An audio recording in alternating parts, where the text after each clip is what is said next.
Here we have Jack. Jack is working on his streamlines. Streamlines are the most important part of swimming because it's what you do off every wall on every stroke. Butterfly, backstroke, breaststroke, and freestyle. It doesn't matter what you're swimming, you streamline off every wall.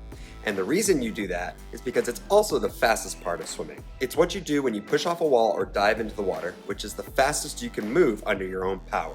You can't swim freestyle faster than that initial burst off the wall.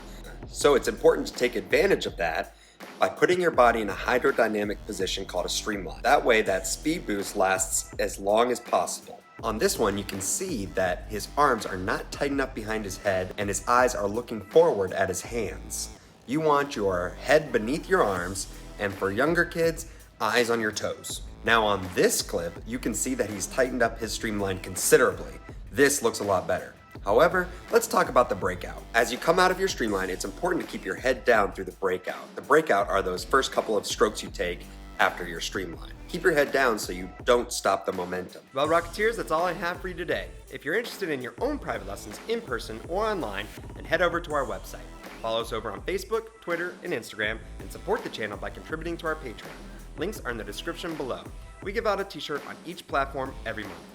If you found this video helpful, splash that like button and subscribe to the channel. If you want to be the first to see these videos as soon as they're published, then turn on the bell notifications. If you practice it, let us know how it goes in the comments. We'll respond to everyone. With that being said, I hope you enjoyed this video. Now get ready to rock it.